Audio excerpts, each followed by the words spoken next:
This is an overview of World War One, and it's going to be a really quick overview of the whole war just to give you a better understanding. Of course, you're going to read about this in your book, so this is going to make it a lot easier. We're going to start with the causes that we've been discussing in class, and those are the main causes, M-A-I-N. So let's start with the M, and that's militarism. This was the arms race between the major powers, especially Germany and Britain, that were maintaining increasingly large fleets, naval fleets. And this also led to a hope that these new tools of war would be used in the future. So military leaders were anxious to fight sooner than they were to fight later. So this, of course, heightened the tensions of Europe.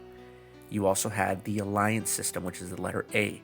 The alliance system was started by Otto von Bismarck, trying to form anti-French alliances in the 1800s. And it led to many open and secret agreements between nations. And like the cartoons we saw in class, these were some tangled alliances. Most of these were defense plans that would protect a nation in the event it was attacked. Germany, Austria, and Italy all had agreements to this effect. And likewise, France and Russia were also allied if Germany were to attack either one. Britain also had an agreement with Belgium to protect its neutrality. It also had agreements with Russia and with France, saying those two countries had to defend Britain, but Britain didn't necessarily have to defend them. So there was a whole system of alliances that really, when the war broke out, led to, rather than just two countries fighting over a conflict that was localized, really breaking up into a region and global war. The third cause, the I, is imperialism that we studied in the past chapters, and the tensions stemmed from the competition over foreign colonies, especially in Africa. So again, those tensions over the colonies led to the conflicts, led to more tension in Europe. Then was the idea of nationalism. After the successful creation of Italy and Germany through nationalist approaches in the 1870s, other ethnic groups hoped for nations of their own. So the rising tide of nationalism was growing stronger among the peoples such as the Poles, the Bosnians, the Czechs, the Yugoslavs. There was Pan-Germanism coming into direct conflict with Pan-Slavism. And there was an eagerness to redraw the map of Europe and gaining national homelands through conquest and war.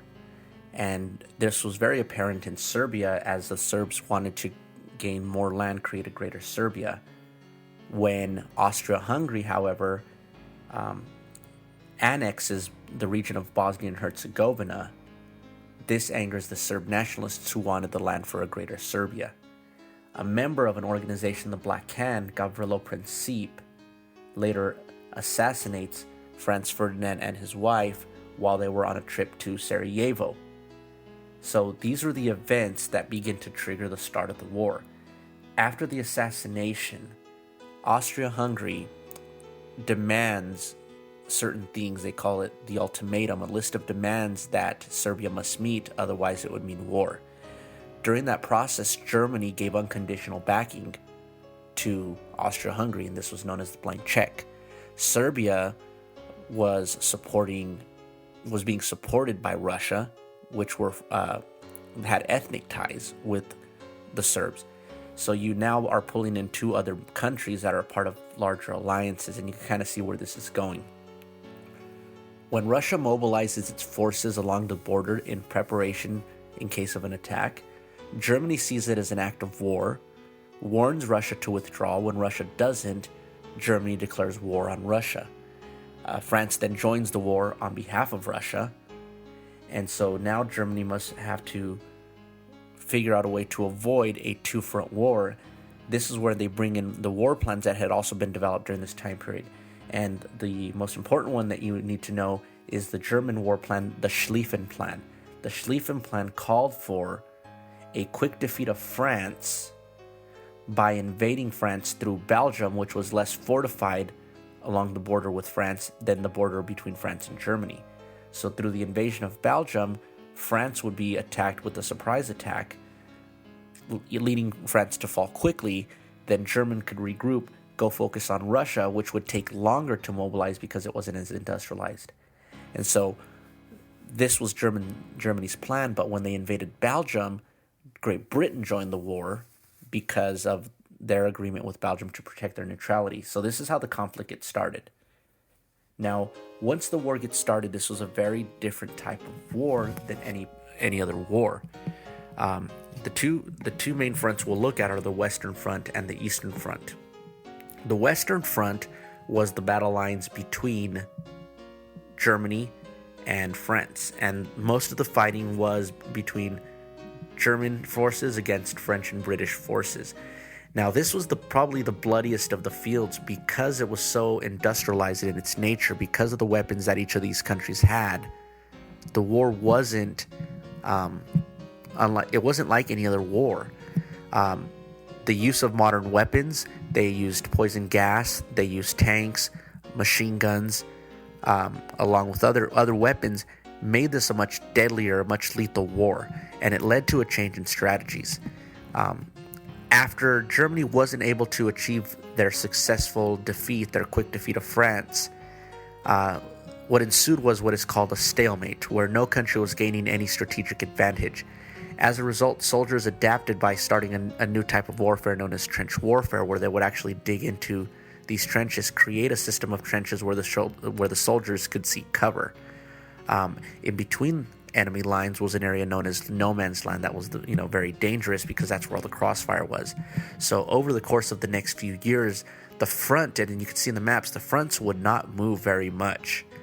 So this was a large stalemate on the Western Front, and again, the main cause of this was the machine guns, the new types of weapons that didn't allow one side to really penetrate the enemy lines on the other, and all it did was it just led to an amassing of deaths. And the battles here, the battles at Verdun, the battles at the Somme, the Marne, Ypres, these are some of the major battles on the Western Front, were all very violent, very lethal, with casualties in the hundreds of thousands.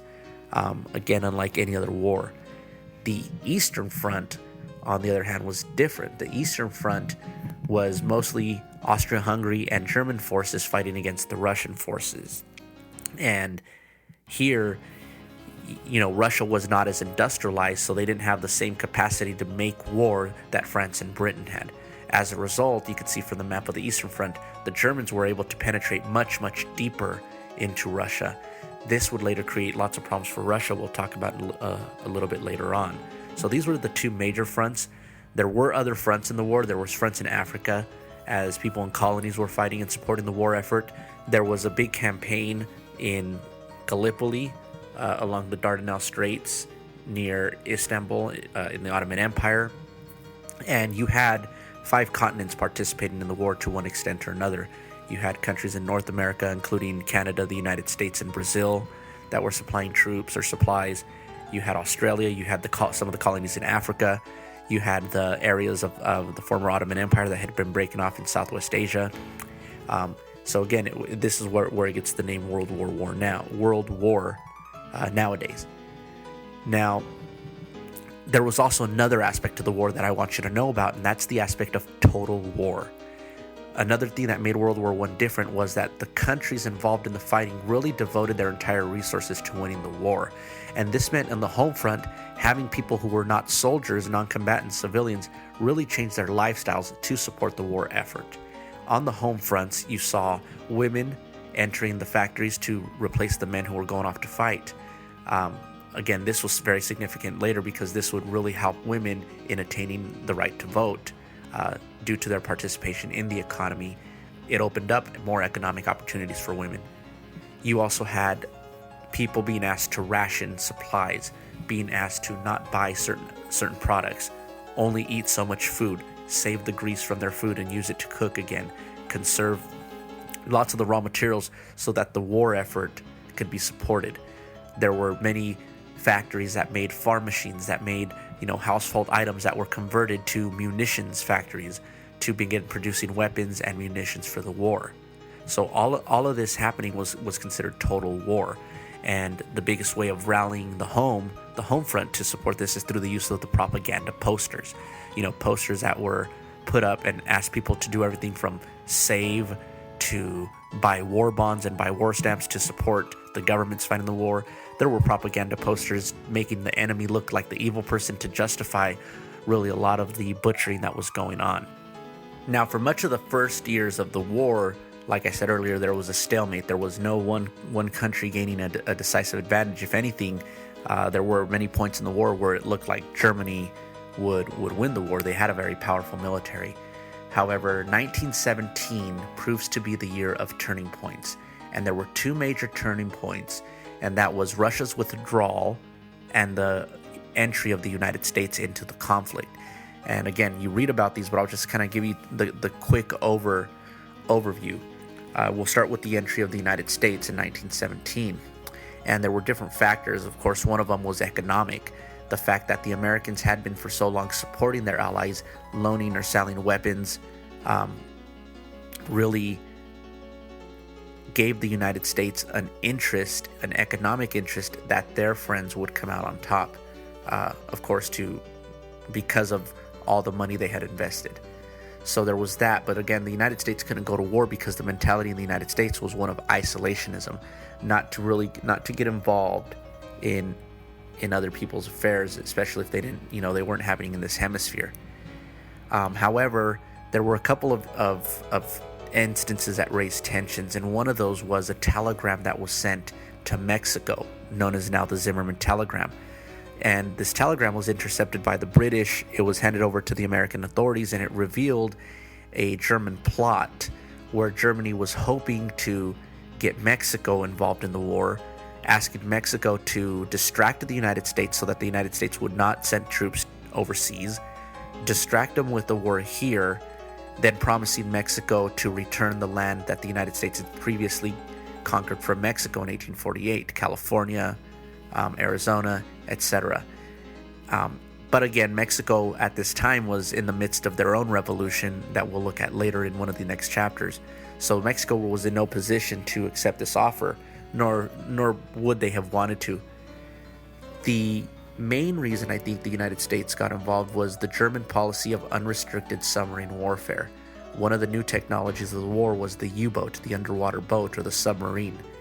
And when Germany realized that the Allies were being supplied by the United States and by other regions on ships, on merchant ships, on passenger ships, it decided to step away from just sinking military boats and really attacking any boats that got in the way of the war. Any ships that crossed their paths, they suspected as supplying the Allies with weapons, with supplies.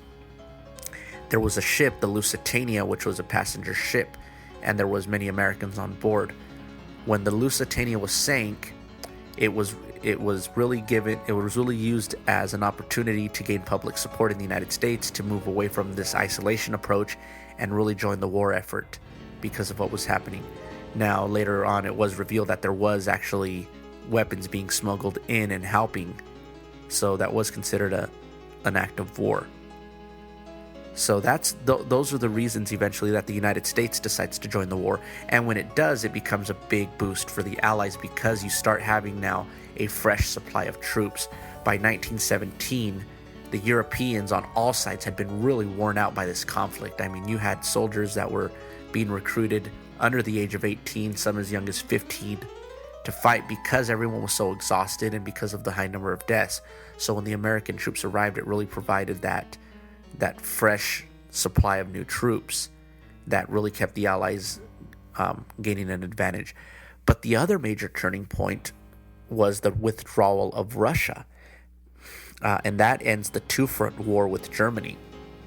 Now, this becomes big on the world scale after the war, but because of the war on the Eastern Front, Russia was suffering huge losses. Russia's only advantage was the fact that they had so many soldiers, and the Tsar just kept sending more and more soldiers without being trained, many without having weapons. And of course, if Russia wasn't as industrialized and it was still agricultural, most of the people fighting the war were coming from the farms. Now, of course, if your men are out fighting the war and not farming and tilling the soil, then you're also going to suffer crop losses. Add to that the fact that the war is taking place on your country and it's destroying many of your fields, many of your factories. There were a lot of economic problems being caused by the war. Now remember, in 1914, Russia was far behind the Western Europe economically, technologically.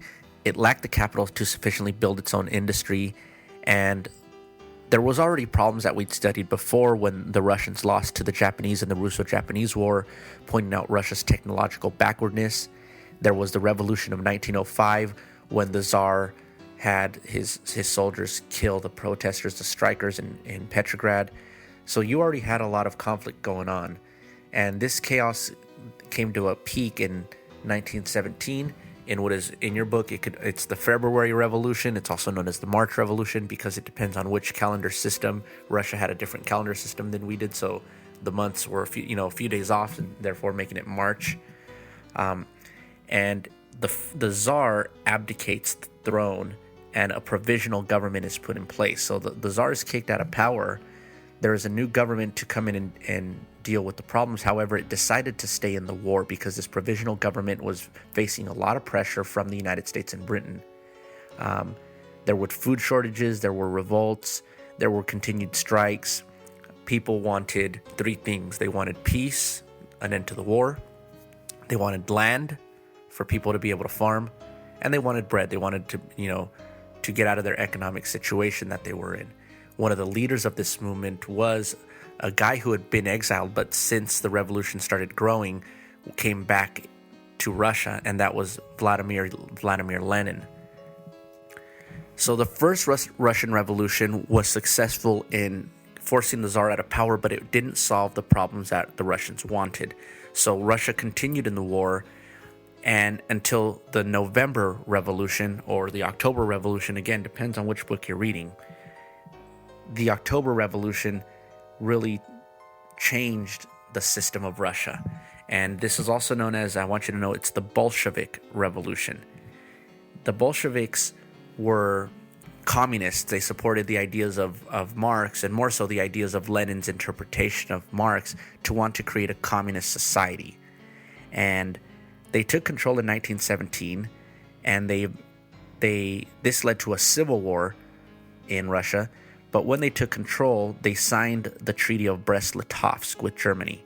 This ended Russia's part in the war, and it also conceded, lots of territory to Germany. So Russia lost a lot of land.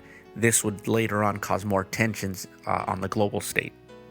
So for the next few years, Russia was engaged in their own civil war between communists and loyalists. And part of the tensions between the United States and the West with Russia come as a result of this civil war, because the British, the French, the Americans sent troops to help the White Army, the Loyalist Army, the army that wanted to bring the Tsar back.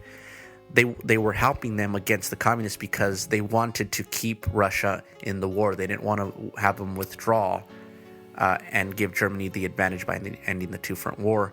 Eventually, however, the Red Army wins, and they remember that their former allies of Russia were now attacking Russia. This creates tension that would really, even today, still remain in many parts of the world.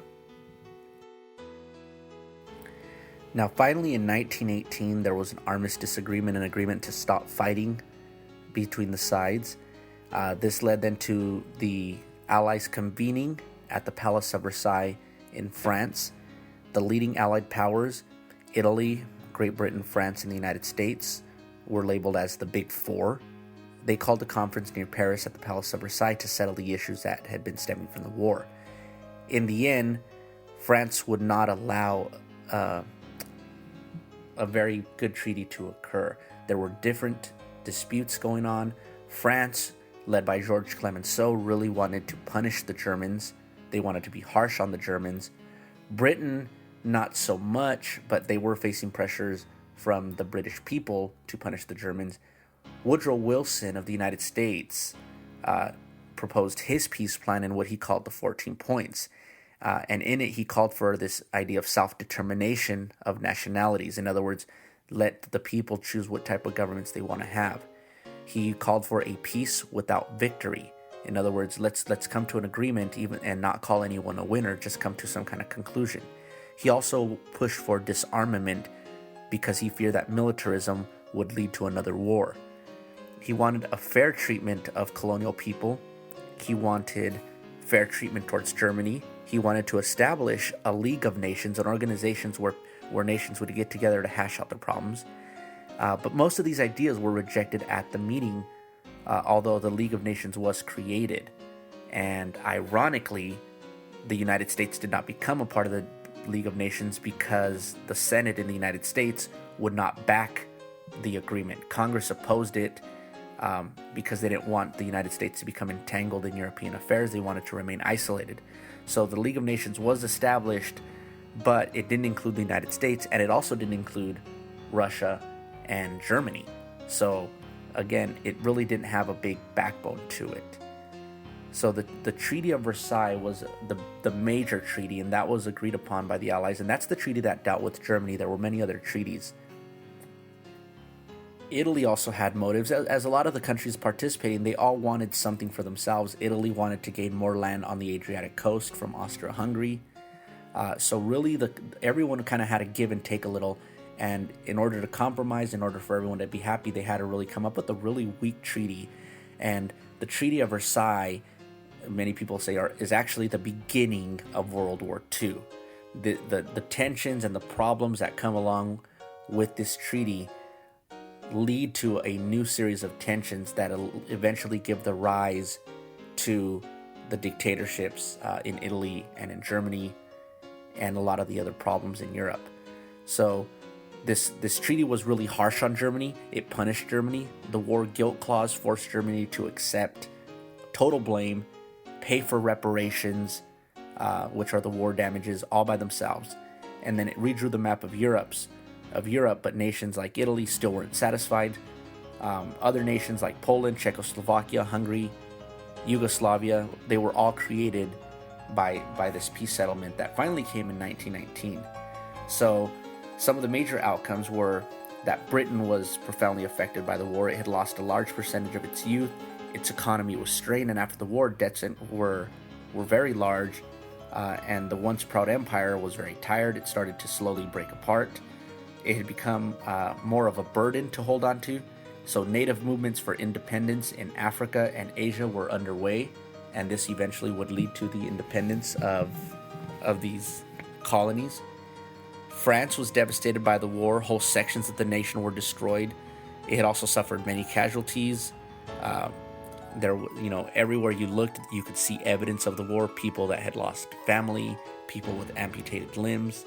But France did regain Alsace-Lorraine from Germany. They also pushed for the creation of a demilitarized zone, a region of Germany known as the Rhineland, where Germany was not allowed to have soldiers to make France feel protected. Japan had fought on the Allied side and hoped to add to its empire, but it didn't get what it wanted at Versailles, and the post-war economic downturn also led to hard times for Japan, which eventually again gave rise to a military dictatorship. Italy was one of the Allied nations that had been promised large pieces of land of Austria-Hungary if it joined the war. Remember, Italy at the very beginning was part of the Central Powers, but it pulled out of the alliance and it joined the Allies through a secret treaty. As a result of this secret treaty, they were promised land, but that land, they didn't get everything they wanted. They received some of it, but not everything they hoped for. So politicians were able to use this situation in Italy to continue to press for more and more territory along the Adriatic coast, again allowing the rise of later Benito Mussolini. The United States, the effect on the war for the United States was that the United States was elevated to become a true world power by status by the time the war was over. But it wasn't really interested in playing that role. There were many people in the United States. Conservatives won the White House in 1920, and the United States largely retreats from its European allies and becomes more isolated. China entered the war late. They had hoped to support a large nation aspiring to democracy. When Japan gained some concessions in China, though, through the treaty, there were riots in Beijing, there were protests. This led to the surge of nationalism in China and to a cultural and intellectual period known as the May 4th movement. And during this period, Chinese reformers would begin to criticize Confucian traditions. They started to look to Western ideas, and eventually, the Qing dynasty had fallen and a new type of government would emerge in China. Russia was left in shambles after the revolution. It led to a civil war. Russia wasn't part of the Treaty of Versailles because it withdrew early, and they'd signed the Treaty of Brest-Litovsk. So they felt cheated because they weren't invited to participate. And the land that was taken from Russia under the Treaty of Brest-Litovsk wasn't returned. Instead, there were new independent countries created, so that left Russia bitter. Germany was economically and politically weakened and wrecked. It had lost millions of men in the fighting, and the Treaty of Versailles really was humiliating for Germany. It forced them to pay huge amounts of debts and reparations to the Allies. They lost their overseas empires. They lost all their provinces on both the eastern and western borders. The Kaiser abdicated and fled Germany, leaving a political vacuum. The new government, the Weimar Republic that was set up, was really a puppet government. It was a weak democratic government that was really controlled by the Allies. And so, eventually India, who fought on the side of Britain, had been promised self-government after the war, but little changed, but it did lead to a surge in Indian nationalism. Eventually, under the leadership of Gandhi, they gained independence in 1947. So these were some of the major impacts. In addition to the Ottoman Empire collapsing, Turkey declaring itself a republic under the leadership of Ataturk, and they followed a program of modernization. But their former lands broke apart under this idea of self-determination. You started seeing the rise of Arab nationalism as the countries in the Middle East start to push for independence as well. So, I know it's a lot to take in, but I hope it really helps you understand. I really do want you to read this chapter really good and understand it, because it does set the stage for the next 100 years to the problems that you're going to see. So that was it. I hope this was helpful. So we'll see you in class.